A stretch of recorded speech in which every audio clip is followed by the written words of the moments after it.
যুক্তরাষ্ট্র প্রবাসী travel blogger নাদিমের মা নিউমোনিয়ায় আক্রান্ত হয়ে মারা গেছেন।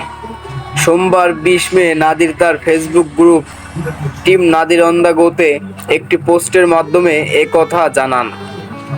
পোস্টে মায়ের জন্য দোয়া চেয়ে নাদির লিখেন, আমার প্রিয় মামুনি আর আমাদের মাঝে নেই, দয়া করে আপনারা তাকে আপনাদের দোয়ায় রাখবেন।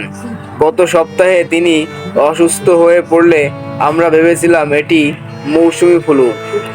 আমার বাবাও গত সপ্তাহে সেরে উঠেছেন মৌসুমি ফ্লু থেকে, কিন্তু সবকিছু ঠিক থাকলেও 2 দিন আগে মায়ের কফের সঙ্গে রক্ত যাওয়াতে সে ডাক্তারের শরণাপন্ন হন। এ সময় আমি ইন্দোনেশিয়া ছিলাম। তিনি আরও লিখেন, শনিবার সন্ধ্যায় যখন আমি জানতে পারি যে সে সত্যিই অসুস্থ, তখন সে ইতোমধ্যেই আইসিইউতে ভর্তি। মায়ের নিউমোনিয়া ধরা পড়ে, সেই সঙ্গে সাদা রক্ত কণিকার সংখ্যা অনেক কমে যায়। আমি দেশে ফেরার জন্য দ্রুততম ফ্লাইটটি ধরার আগেই সে আমাদের ছেড়ে চিরদিনের জন্য চলে যান। সবাইকে সতর্ক করে পোস্টের শেষে নাদির লিখেন, যদি আপনাদের মধ্যবয়স্ক কেউ নিউমোনিয়ায় আক্রান্ত হন তাহলে তাকে দ্রুত চিকিৎসকের পরামর্শ অনুযায়ী ভ্যাকসিন দিবেন। নাদিরের জন্ম দিনাজপুরে। পুরো নাম নাদির নিবরাস। জন্ম দিনাজপুরে হলেও মা বাবা ও বোনসহ ঢাকায় থাকতেন।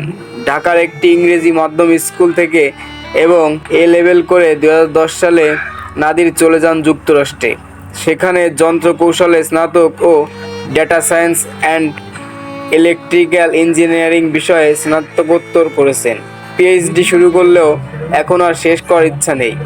ট্রাভেল ব্লগ দুনিয়ায় সবাই তাকে নাদির অন দ্য গো নামে চিনে। ইউটিউব, ফেসবুক সহ বিভিন্ন মাধ্যমে বাংলা ও ইংরেজি ব্লগ বানিয়ে এরই মধ্যে তিনি হয়ে উঠেছেন দারুণ জনপ্রিয়। 2016 সালে ইউটিউবে চ্যানেল খুলে ভিডিও আপলোড শুরু করলেও সেটা ছিল নিতান্তই শখের কাজ। 2020 সালে করোনার ঘরবন্দি সময়ে মনোযোগ দেন ট্রাভেল চ্যানেলে। এরপর থেকেই পরিচিত পেতে শুরু করেন।